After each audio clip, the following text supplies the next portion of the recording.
In this episode of The Soul of Life, I speak with Reverend Doctor Dennis Edwards, a minister in cities for 30 years, about his identity as a healer and how he stays whole as a person within Christian communities where it may not always be welcome to let your real feelings show. I was modeling my behavior on others and didn't even realize it, that de-emphasize any deficiency, right? Didn't honestly talk about a weakness.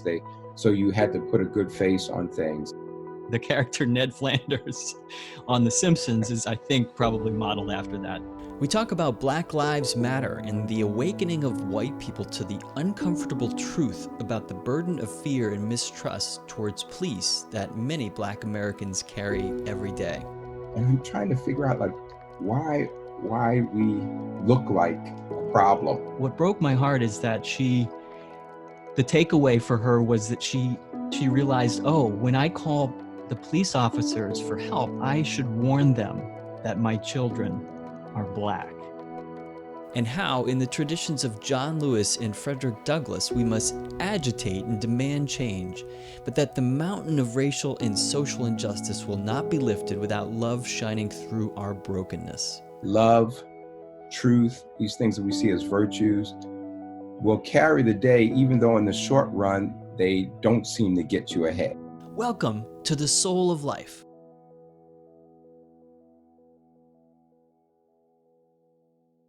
I'm Keith Miller, and my podcast, The Soul of Life, is here to help you remember who you really are. I'll bring together people who have gotten off their treadmills. I'll have conversations with athletes, musicians, doctors, scientists, healers, and entrepreneurs to discuss the fascinating edges of our knowledge in neurobiology, psychology, and physics. This is The Soul of Life.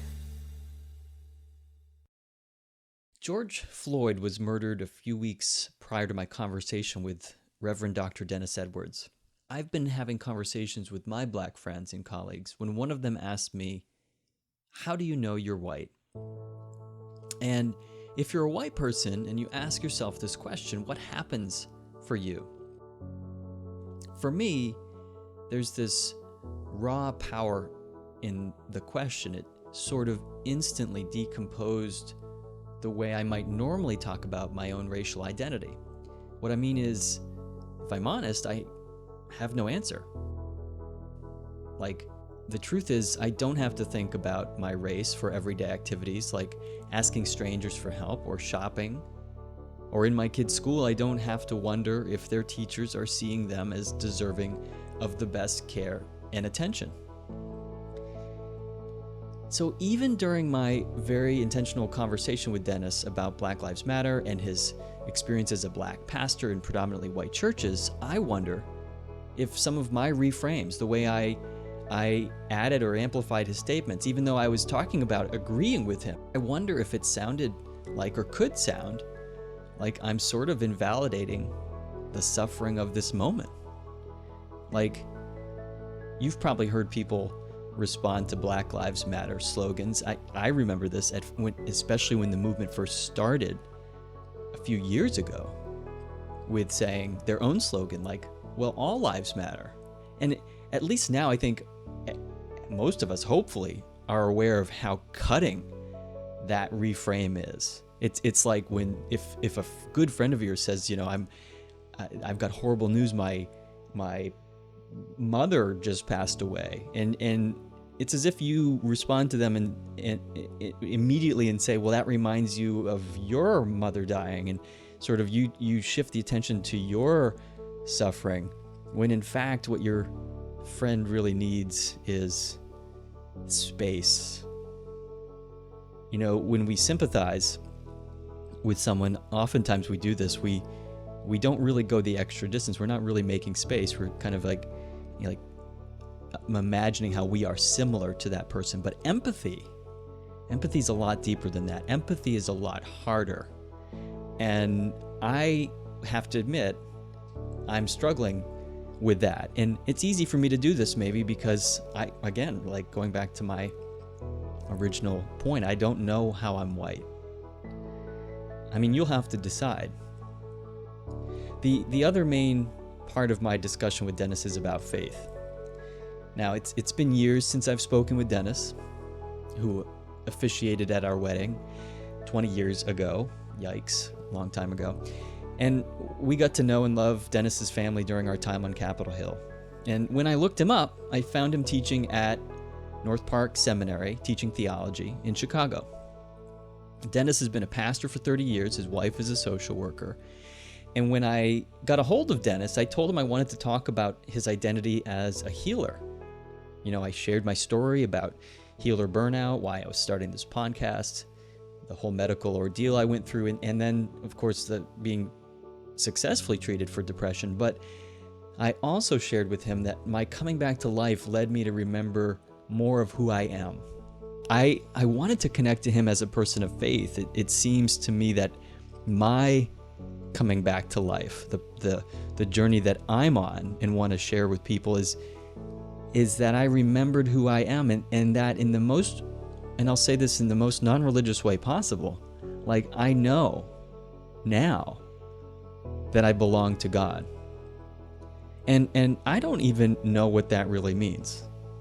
Just like I suppose I don't really know, if I'm really being honest, I don't know what it means to be white.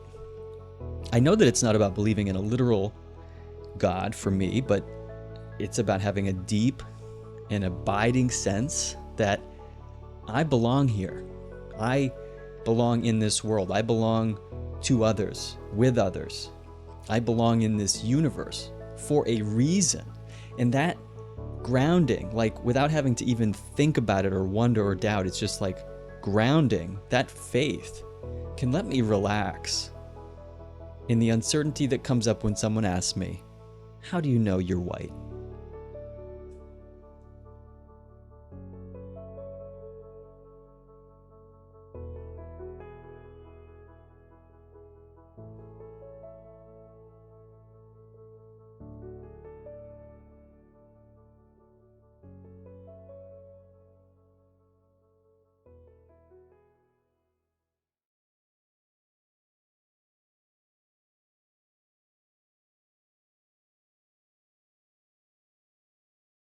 My guest today is Reverend Doctor Dennis Edwards.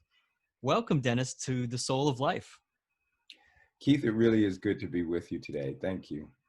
You're welcome. I'd like to kind of start right in. You know, I want to talk about your career as a healer. And I'm using that term, and I want to ask you how you feel about that term. You've been a minister for how long now? Decades, we can say. Yeah, about 30 years. Yeah. And I wanted to speak to you today as a healer. And I'm interested in how you feel about that. I'd like to know a little bit about how you define yourself as your identity as a minister, helping people. Yeah. Well, thank you. I have at times reluctantly taken on that that title or role of healer, and I have read Henri Nouwen's book Wounded Healer, and it was something that ministered to me because I realized that pastors are caregivers. Even though I resisted that title, I think because it felt too formal for me, you know, to say a healer. I felt like someone like you had to be really especially trained in that way. And pastoral care was a part of my training, but it wasn't the center of my training. But I found at times that I really did wear that title of healer. Um, I think of myself as a teacher. I think of myself as a shepherd in a good sense of that word, maybe not literally like, you know, I don't have sheep, but it's a good metaphor for pastor, well, that's what pastor means. It's a Yeah. good metaphor for what we do. So yeah, I think of myself as a caregiver. Yeah. Yeah. The person you're referencing, Henri Nouwen, I think he died in the late 90s when I was in getting my undergraduate degree in biblical studies. I want to say he died in Canada shooting a film about his book, The Prodigal Son. I'm just remembering that now, but you know, that sort of, he was an influential person in my spiritual development, moving away from what I would say kind of a fundamentalist sort of chokehold Yeah. on my Yeah. soul, towards one that was more spiritual and more, I think he would have called himself mystical. Yeah. um, Yeah. which is dealing with the transcendent nature of our faith. Yeah. And the quote that I want to share with people is from his book, The Wounded Healer. And it's simply this: who can take away suffering without entering it? Hmm. Right? Who can Yeah. take away Yeah. suffering without entering it? And Hmm. I know you've walked with many, many people over the years in your ministry, and I just wonder what that means to you. Yeah. Thank you. Um, and you're right. I would say now and was certainly a mystic in that sense, right? I mean, it helps us to get beyond some of the rigidity of faith to get to like you said, the transcendence. I think it's unrealistic to say that we would experience every the exact same experience of our parishioners, right? I mean, if you're a minister, your people are experiencing so many different things, but it's it is realistic to say we should be able to identify with pain in some sense. So if I'm ministering to somebody who's been divorced and I'm not divorced, it doesn't mean I can't connect in some way because of other pain that I experienced. So I do think that suffering should be recognized as part of our identity, part of our experience, part of our way of being. And I do think there's a tendency, and maybe I don't want to get ahead of any questions you might have, but I think there's a tendency, certainly within the Christianity of America, to push aside suffering or pain and to minimize it or even to demonize it so that we can't learn from it or we somehow have to reject it outright. When I think the scriptures are guiding us in a different way to embrace this pain and suffering in a way that turns us into better disciples and better, well, to take your language, better healers. Yeah. Can you say more about how you teach that?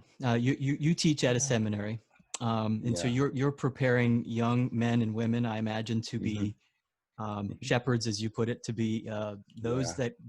that kind of put a sign on themselves, a target on themselves that says, come to me for help. I That's remember, right. That's right. the Peanuts comic, Charlie Brown and the psychiatry sort of like, Oh yeah.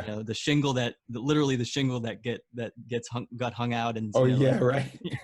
so I forget what it Yeah, says. that's right. Oh, I think it's Lucy, and she Luke, says like psychiatrist 5 cents or something like 5 cents. that. Like, Yeah, I know I can picture anyway what you mean. yeah. Well, yeah, thanks for the question. I am honored to be a seminary professor. That really is something that I don't take lightly. I mean, I've been in ministry, I've been adjunct, so I was wearing two hats, and now I'm full-time professor. But I teach New Testament, so that means I am doing technical stuff like Greek and exegesis and stuff like that. But because I've been a pastor, I can't help but to also bring in part of my experience. So not every New Testament professor has that pastoral experience to bring in. So I would say, to answer your question, I am able to walk with students and hopefully share with them from my experiences. So one thing I think of in particular, it's in the book of First Peter. It's a New Testament book, and Peter, the apostle who's with Jesus, he says something toward the end of the book. He says, as a witness of the sufferings of Christ. And it's interesting because he could have said, as a witness of the resurrected, triumphant, victorious Christ. But he says, as a witness of the sufferings of Christ, I appeal to you, other leaders in the church, to shepherd God's flock, and he uses that word. Well, I don't get technical, but it's a word that means to look over, to guard, to give care to. So he's saying, I understand how this works. I've seen the suffering Jesus. I've seen the way he ministered to us. And this is what I'm asking of you all. And he says that you would shepherd the flock. And then he goes on to appeal for them to exercise humility in this process. So I try to encourage my students that way. So you saw what I was doing, trying to take some scripture passages and even looking at the language and the detail, but I wanted it to be real, right? I wanted to resonate with where they are. So yeah, that's kind of how it works for me in the classroom. Yeah. So being real, right? That sounds kind of juicy. Like Yeah. as a professional psychotherapist, it's most of the time we're just, if I can sort of boil it down in a nutshell, all we're doing is just asking people to show up and be themselves, and offering them the invitation to just do it. It's actually very simple to be real. It's very basic, and it's very, I don't want to say it's easy, because I think life makes it not easy, but Right. there's reasons Right. why we kind of armor up, as one of my colleagues puts Yes. it, and reasons why we put walls up and have to carry around those walls with us everywhere we go. So, I'm always in the business of trying to just say, hey, I notice you're carrying something there. You ever thought of putting it down? Ever, Yeah. Oh ever, man. ever thought of, not carrying it around? How can you move through things more lightly? Yeah. You know, Wow. and Yeah. so, I mean, That's good. thanks. I mean, I wonder what energizes you, Dennis. Yeah.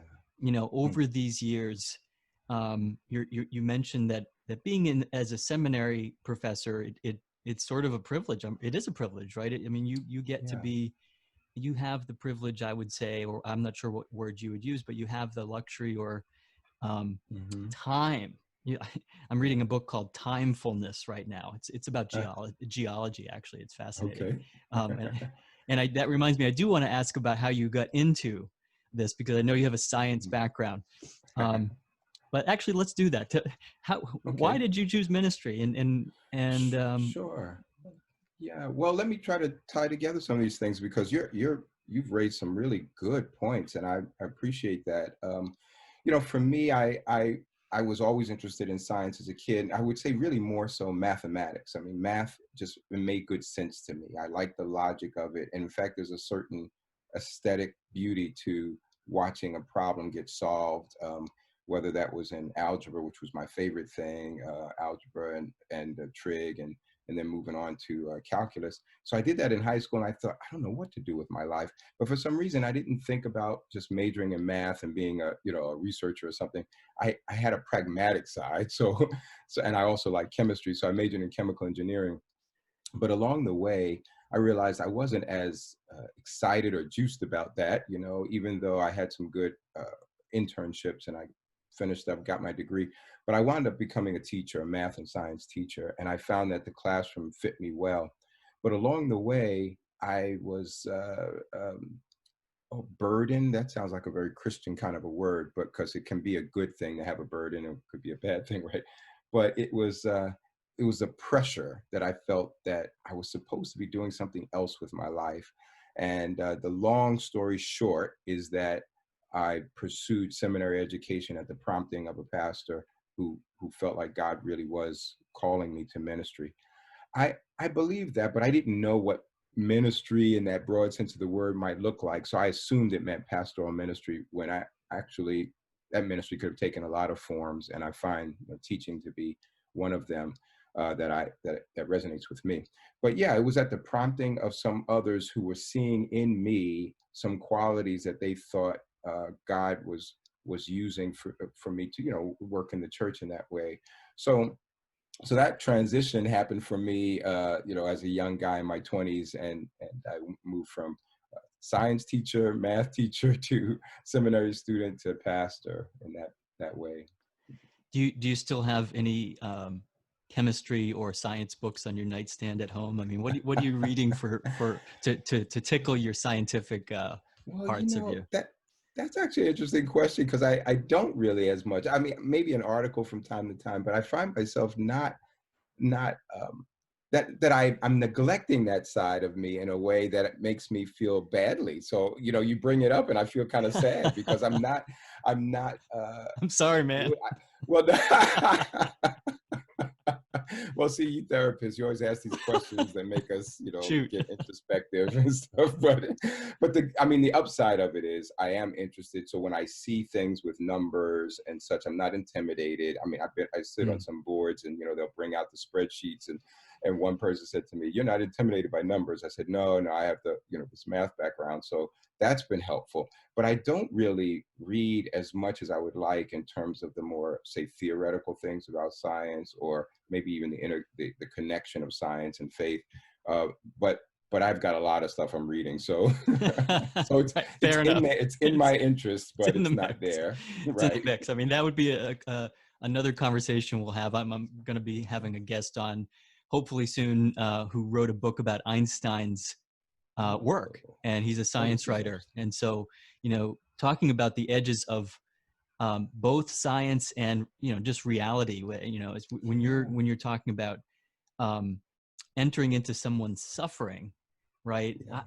I think you said to me just now, we can't really do that. It's almost as though you said to me, it's impossible. Like, you're suffering, I can be with you. I can be next to you. I can't really be in your shoes, right? Physically, um, in reality. And I just find it so fascinating when I start talking to scientists who are, for different reasons, working on these problems of Mhm. of how matter works and how Wow. matter actually behaves at the cosmic or microscopic level. And Yeah. and come to find out, it gets funky. Well, I can I Right. can only imagine that because I've from the little that I do know and have heard that it does get funky on a cosmic level, on a microscopic level, on a subatomic level. I mean, there's so much that's going on that few people in the world understand or know, or even how it connects. Something you just said there, though, I wanted to comment. I one of my earlier teaching jobs, the chair of the science department. Well, let's put it this way: all the faculty had their background on a list and their education. So I was just going through one day and I saw the chair of the science department had a Master of Divinity degree. I was surprised because I also, at that time I was teaching math and also had a Master of Divinity degree. So I asked him about that and he said, yeah, he said, I wound up going to seminary at one point. He said, because science didn't give me all the answers I was looking for. Now, I never found out if he got the answers he was looking for, but he saw some connection between his faith and scientific inquiry and such. So I appreciated that I have that same kind of interest, even though I didn't pursue it the same way he did.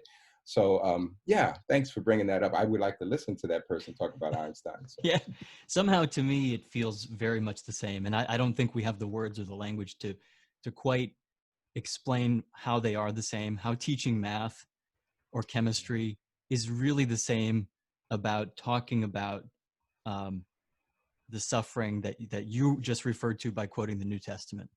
Like, somehow I think it's the same, and maybe mm, we'll find the language, but that's wow, why I'm doing this. So, so good, I mean, good. what energizes you, Dennis? Yeah, We all yeah. have good days and bad days. We all have, as a professor, I imagine there's days when your students are just, I don't know, pissing you off, or I don't know, like, Yeah. Well, I ha- got a lot of bad days, but yeah. right, online Well, you teaching. ask. Well, oh my, that's been difficult making these transitions. It's funny.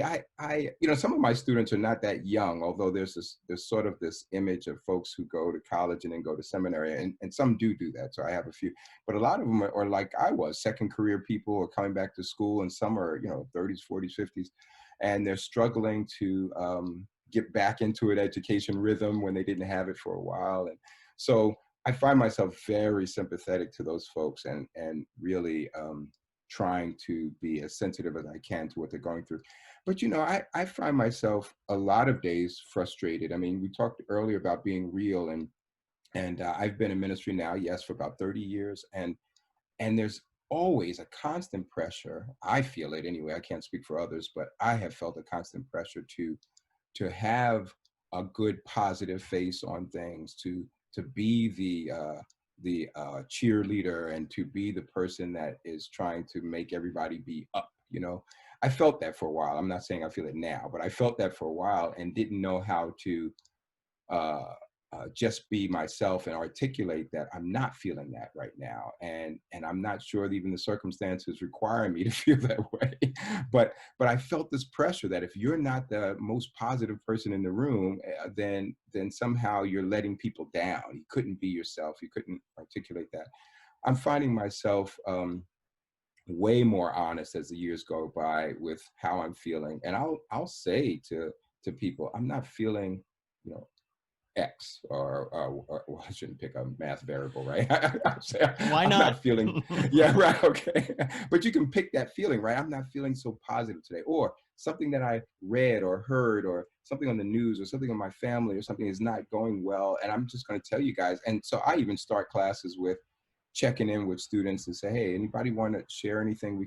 I say, if you feel comfortable and we'll take a few minutes to pray and to, get together. And I've had a few who take me up on that, and I'll share with them. I'm dealing with something. When one of my youngest was, expecting during this pandemic, I asked my students to be praying for us because it's a nervous time to be expecting a baby during the pandemic. So I share with them a bit of my concerns and anxieties, but I admit I've gotten more comfortable with that being older. I feel like there's less pressure on me now, and I wish I felt this way when I was younger. Yeah, yeah. You're reminding me that in our field in psychology, for those listeners who are psychology geeks out there, our field has gone through this positive psychology movement, which I want to say was Mm, 90s. I'm speaking out of mm, school a little bit right now, but Seligman, coming up with the idea that positivity, like there's this crazy study out there that if you smile, like the act of moving your facial mm. muscles actually Oh, yeah. creates a chemical response in the brain body that Mm, is, it's like a feedback loop. mm. It's like it's biofeedback. So when smiling actually makes you feel better. And so if you put a pencil in your mouth and just because if you hold the Huh? pencil with your teeth, that's going to move the muscles right here that make you smile, then apparently that's going to make you happier, whatever. I did not know that. Okay. It's probably But good that you didn't know that. okay. But I've heard a lot of similar language, especially, excuse me, Hmm. especially in Christian circles where you're supposed to just say positive things. I mean, and that movement maybe coincides because that was a lot in the late 80s into the 90s where people use this language of a positive confession. And so you say positive things and hopefully, well, you should believe that then positive things will happen.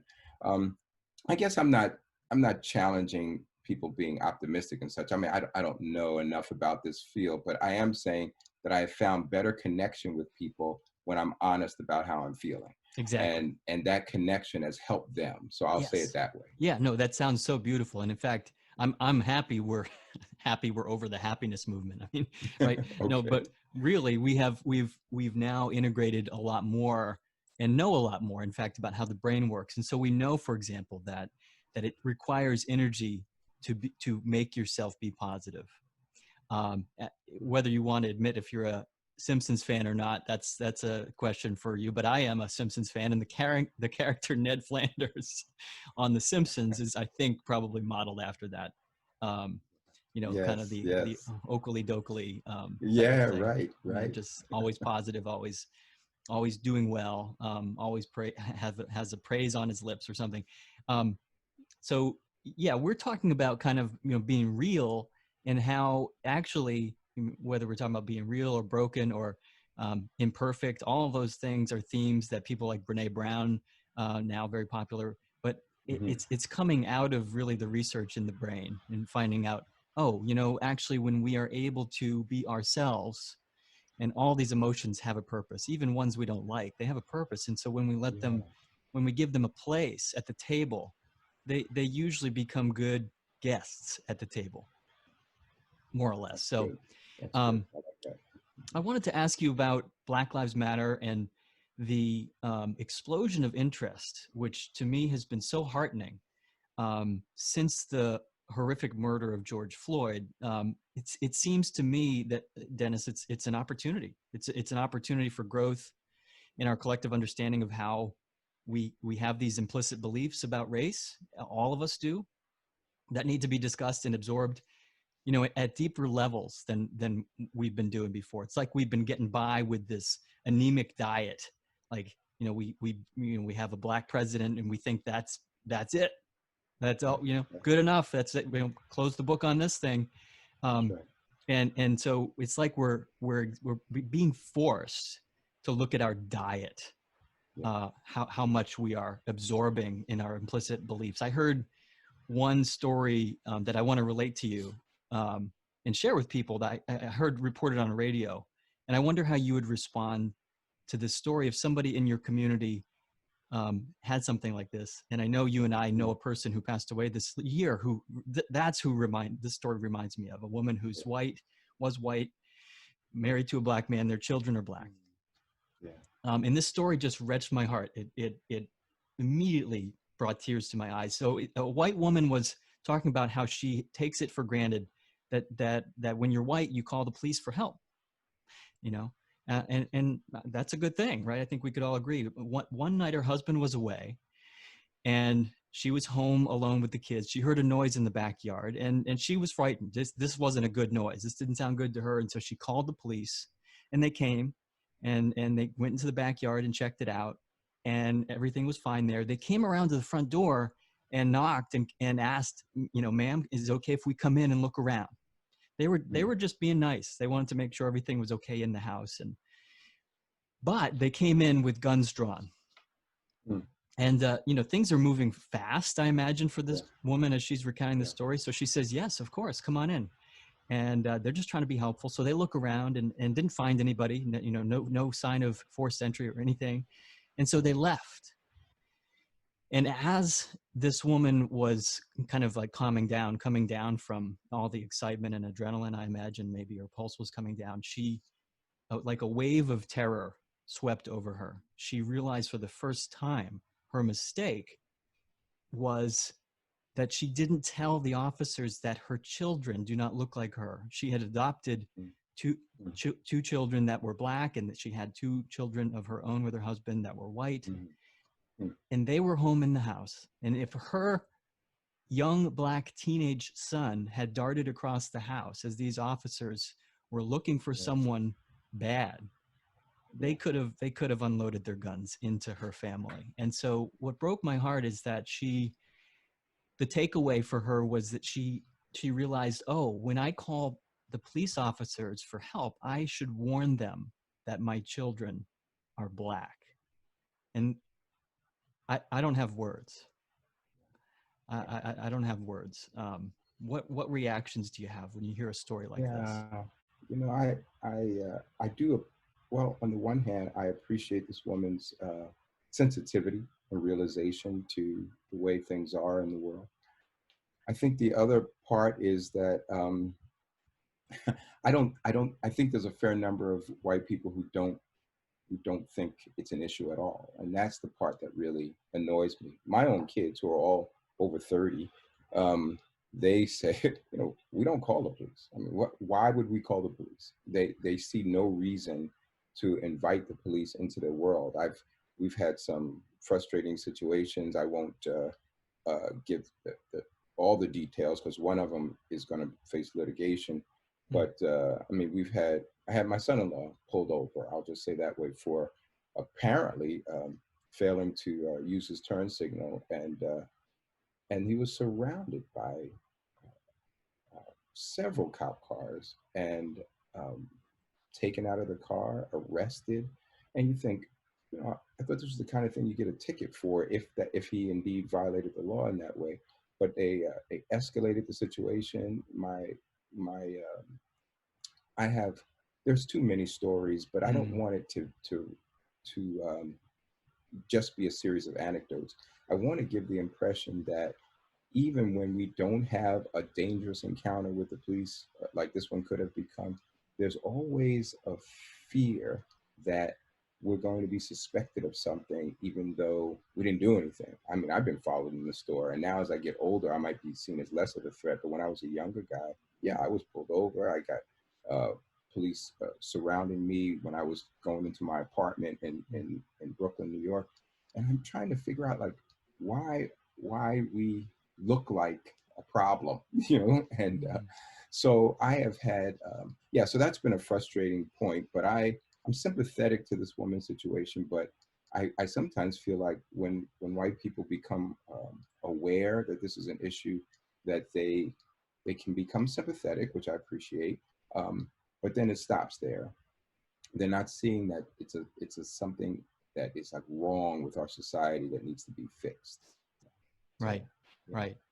Well, and this is the point that I want to deepen a little bit with you, if we can. The idea that something needs to be fixed and demanding action, it makes sense, and I get it. One of the things that I kind of wish, I guess, as a healer at heart, I kind of had this fantasy that this woman, instead of the takeaway for her being, I've got to warn my kids that the police warn the police that my kids are black. And instead of that, I wish that she had somehow realized and kind of, accepted all of her feelings and then reached out to the police and brought them back in and broke bread with them somehow and broke down Mm. for them, and maybe just broke down, maybe just actually allowed them to witness her fully Yeah. in that terror, and reached out to them and called them in. What worries me is about demanding action. I mean, Dennis, if you're my friend and I call you up and demand action, every time you get a phone call from me, I'm demanding action from you. I don't know how long Yeah. we're going to be friends. Right? Yeah. I Wow. mean, right. So Yeah. this idea of demanding action, and I want to read a quote from Frederick Douglass. Actually, Mm. John Lewis passed away, the late civil rights leader, contemporary of Yeah. Dr. Martin Luther King, Yeah. leader in Congress. Frederick Mhm. Douglass said this: "Power concedes nothing without a demand. It never did, and it never will. If there is no struggle, there is no progress. It is easier to build strong children than to repair broken men." And he says, "What to the slave is the 4th of July? Those who Mhm. profess to favor freedom and yet depreciate agitation are men who want crops without plowing up the ground. Without a struggle, there can be no progress. I prayed for 20 years, but received no answer until I prayed with my legs. That soul is the soul that is within me. No man can degrade. The limits of tyrants are prescribed by the endurance of those whom they oppress. The white man's happiness cannot be purchased by the black man's misery." I'm not sure how many people are meditating on the words of Frederick Douglass right now. Maybe they are, but John Lewis went out for a jog the other day, and John, just jogging through my park in Yeah. our neighborhood, and I stopped in my tracks because on the ground was some sidewalk chalk, and some children had written um, these words of John Lewis. And he said, I think he kind of just sums up what Frederick Douglass lived for when John Lewis said, "When you see something that's not right, not fair, not just, you have to speak up. You have to say something. You have to do something." So my question for you is, I wonder, what is it we have to do? What should we be doing as spiritual leaders, as healers, to be calling people in to connection, calling people into this effort, this heavy lift that we have to do to move this mountain of oppression that is, got its tentacles in our prison system, in our education system, everywhere, like a virus, right? We're fighting a virus right now. We all know how uh, pernicious this virus is. And Yeah. so, what do we have to do as leaders, spiritual leaders? Well, I I'll speak for myself, although I hope that it would resonate with others. And there's several levels here. I mean, one, as you mentioned, like the woman and dealing with the police and her children.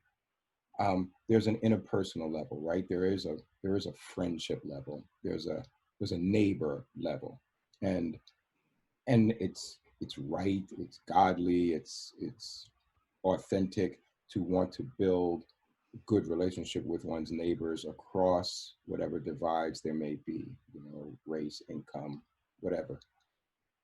But that's only part of it. The other part is an institutional part, because even if I have this ideal, and I run into this all the time, especially with white Christians and their churches. They say, well, our neighborhood's all white, but they never stop and ask, why is their neighborhood all white? I mean, so they say our church can't be more diverse. So, our neighborhood's all white. We don't know how to do X, Y, Z, but they're not asking questions about what set up this mess. What set up the society in such a way? What is the basis of America's wealth, that it used slaves, and it made it oppressed pretty much everybody that wasn't of European background. Why don't we examine that? So there are some institutional things that need to happen, as well as interpersonal things. So I think they work together, and my hope would be that that spiritual leaders and other leaders would help people to see both of those things. That the change in legislation, voting rights, like John Lewis worked for, um, those kinds of things can go in tandem with me having a meal with my neighbor, right? Mm, mm, So mm, I guess I want to say it that way. on a interpersonal level, some fears can be broken down when relationships are built. But on an institutional level, we can help keep people be safer, help our society be more just, and I think they go hand in hand. You're listening to the Soul of Life podcast with me, Keith Miller. Every week I bring you a new episode that hopefully inspires you to reflect more on who you are and who you want to be in this rapidly changing world. If this time we share together moves you somehow closer to who you are or lights up parts of you that have been unplugged, I want to hear from you. And please share the love. Take a moment to find the Soul of Life podcast in the social media where you hang out on iTunes, Facebook, Instagram, or YouTube, and let me know who you are. Right. Something that hit home for me a couple of years ago, my cousin's son, who was in his 20s, my cousin's white like me. Her son in in his 20s, overdosed on opioids. Oh my. And died. And so I went up to the funeral to grieve with the family. And what was coming to my mind is this, so I worked as a social worker in the early 2000s in downtown DC, in some of the most poverty stricken, hardest hit by poverty neighborhoods in maybe the country, but certainly in DC, Anacostia. One of my clients, his name was Elliot. And he walks in the room, and the first thing you see is, first of all, he's pretty scary looking guy because he's really not taking care of himself. But the first thing you see is that his lips are completely burned off. And I mean, like recently burned off, like today. And so because he was addicted to crack cocaine, he would keep the pipe in his mouth and let it burn his mouth, his face. It didn't matter. So crack, as some people who are listening may know, this was, especially in the 90s, 80s, 90s, a predominantly black drug. It afflicted the black communities more than white communities. White people were addicted to cocaine. Black, this is sort of a socioeconomically sort of how things were breaking down. And so, but a crack addiction gets you in jail. Elliot was one of the lucky guys who had our services. And so I became, as a social worker, basically his friend who would show up and dress him in the morning, make sure he got an injection so that he wouldn't go, an injection of good medicine so that he wouldn't go and use and abuse drugs. And so as I'm at this funeral for my family member, and I'm realizing that there's now, we're decriminalizing. Right? We're decriminalizing now that young white boys are dying from overdoses. We're decriminalizing. We're saying, well, they're not going to go to jail for possession. They should get treatment. And I'm hearing police chiefs across the country come out. And it's about time. It should have happened in the 80s and 90s, and it should have happened during the crack epidemic. That's just a little rant. I apologize, but you're right, and I agree. I mean, right? Like when we talk about systems and how did this mess happen, right? It comes from our biases in medicine, right? Our biases in medicine, even. And I'll be talking to doctors and talking about their training and how their underpinning beliefs, and can they transcend them and actually just really be there for people, be real. Yeah. Well, let me just jump in on that. I really appreciate that analysis. And I think when people look more deeply, they'll find, I mean, I'm not a conspiracy theorist kind of a person, but it's more insidious how crack was even brought into our inner cities. But that's a piece of it. But the other question is, once we come to a realization as a society that we want to treat addicts as opposed to punish them, what do we do about all the people that we did punish, right? I mean, there's a bunch of folks in prison because they were low-level drug offenders, or they had an addiction and they committed a crime out of that. Are we going to do anything to make up for that? And that's a tougher problem or question to get at. So it's a similar argument to reparations, and I know that kind of goes far afield, but the point is, you can stop at one point and say, oh, what we did was wrong, let's just move on. But what about the legacy of all that wrong that was done? And I think there's something biblical about making restitution in some sense. It's like the story of Zacchaeus, the guy who climbs up a tree because he's too short to see Jesus walking through the crowd. And Jesus eats at his house, and Zacchaeus is so moved by his encounter with Jesus he says, being a tax collector and having some wealth, that he would give back whatever he's taken unfairly. He would give to the poor. He was going to basically clean out his coffers to make restitution. And Jesus says, salvation's come to your house. There's this sense of making things right as best we can anyway. That's a question I think that still is hanging out there for our society. Absolutely. And it strikes me that the injustice, we can flip it a little bit on its head. I think we can use language, if we are careful, to say, we can use the word reparations, and it's an important word. And there's this erase culture. What is it called? Cancel culture. Oh yeah, cancel culture, right? Cancel culture. So I'm sure there's people out there that want to cancel the word reparations. It's a word that brings up a lot, right? Yeah. Why not, though? Why not talk about investment? Right? We don't, I think, we're at the point now with young children, and this was not the case in the 50s, the 40s and 50s, where pediatricians would say to their parents of children, the teaching was, do not hug or kiss your child. Do not tell them that you love them, maybe once a year. That's the way medicine was teaching about spoiling children. So we used to look down on children and say they provide no value to us. We do not invest in them. And so I think people forget that once upon a time we did not invest in children, and we don't call education reparations for children. Right? They have something to offer. The men and women who are sitting in prisons today have something to offer, and we are squandering that investment.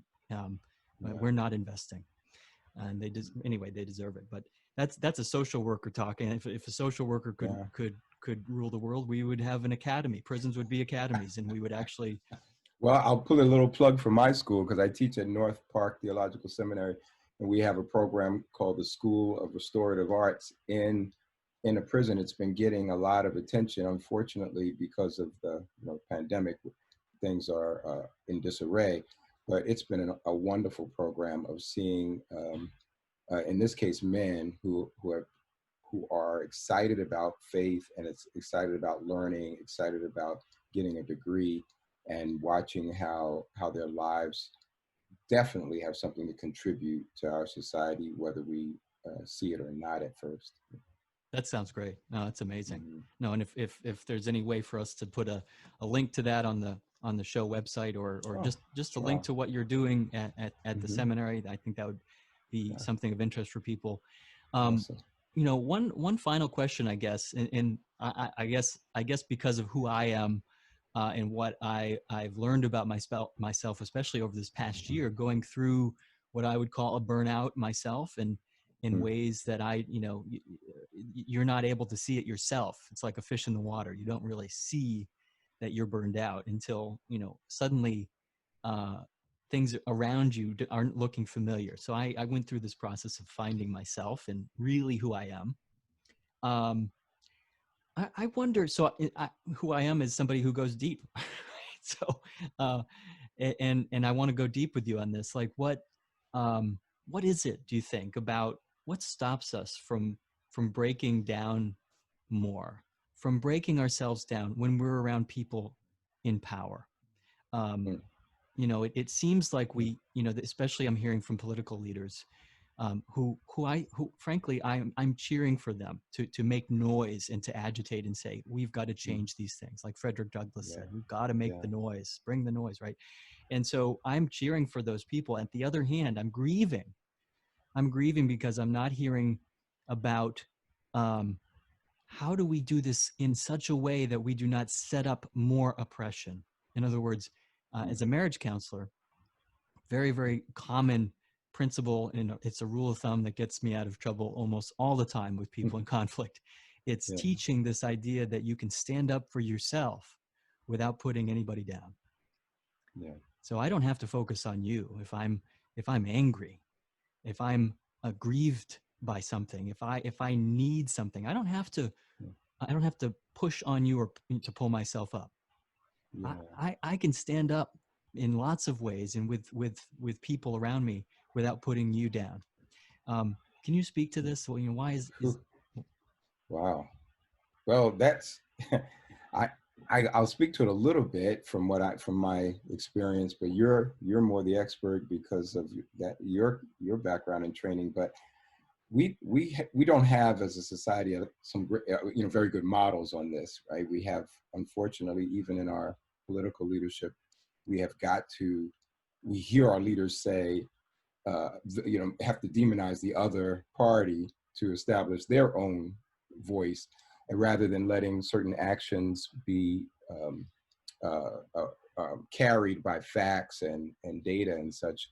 So I think it's just ingrained in our society that we have to somehow put down others so we can rise up. This is seems to be a human thing, right?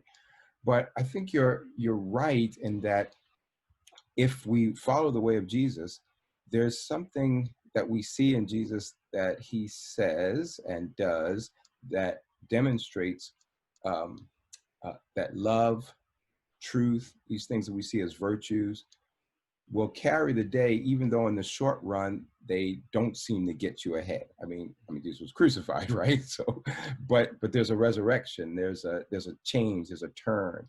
So I think there's something to be said about, even though the short run it doesn't look like being honest or being fair or being, not being self-seeking won't get you ahead. It certainly doesn't look that way. But in the long run, that it will get you there. I mean, the Bible again says that God resists those who are proud and haughty, but will elevate, will bless, will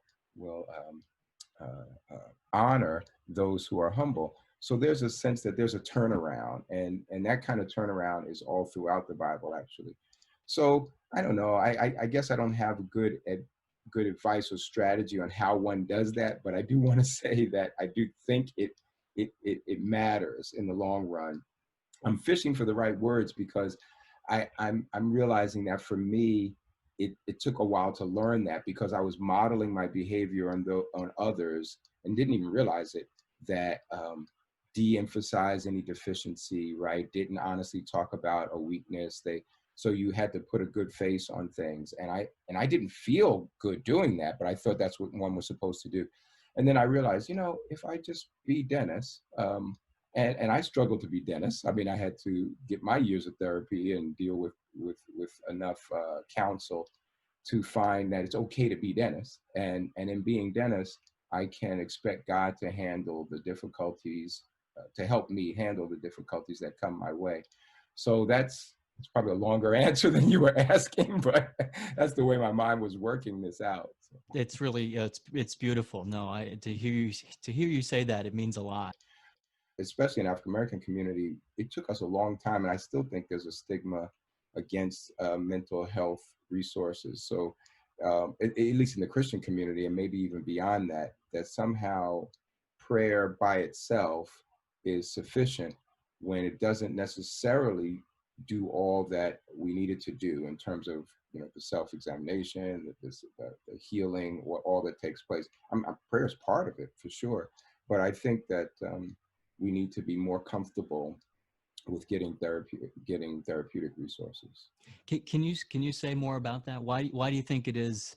Why do you think it has taken a longer time for the African American community to be more open to mental health or health treatment? Is it just mental health, or is it what? Do you have a Well, I sense? think I think there's probably a couple of things going on. One is there's a historic disconnect and distrust with the medical profession. I mean, because we've been abused, we've been objects Tuskegee. of experiments. Tuskegee comes readily to mind for sure. So there's that. And we're seeing it play out with COVID-19, right? There's this. Mm. We're in these vulnerable jobs and have vulnerable health concerns that more of us are getting infected and sick, and there's still this so we're seeing the vestiges of something, right? So it's in the system again that that we don't trust the medical professionals. But I would also say there's another piece, though, that everybody is dealing with the notion that it's weakness to go seek mental health help. And um, and I think that perception of weakness is something that maybe in our world, we've seen our ancestors and others deal with things without those resources. So maybe we think, oh, we should be able to just, power through. So I wonder if that's also at work, this sense that we've not seen it modeled. We've seen people power through. So we figure I don't need that, or I shouldn't need that. But And I that's feel like more that anecdotal.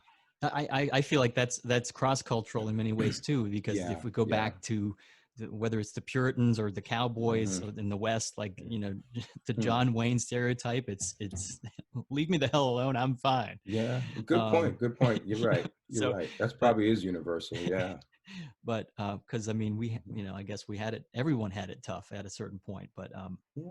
no, your I your message, I feel like, is important, and our message, which is that, hey, help is there, and this is something it's a human thing. We all need help, and it's available in many forms, whether it's your pastor or your Yeah.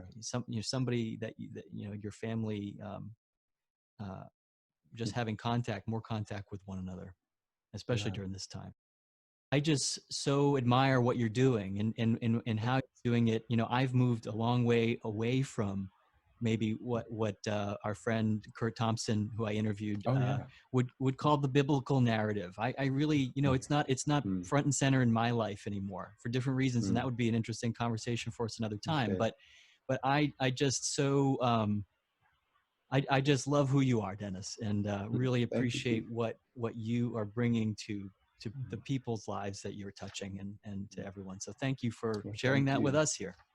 Well, thank you, and blessings to you and your family. Thanks for listening to The Soul of Life. This is Keith Miller. Oh, and don't forget, please leave a thumbs up or a like for this episode wherever you're listening, so that others like you may find the soul of life. I mean, really, it's not every day you get to share the soul of life with someone.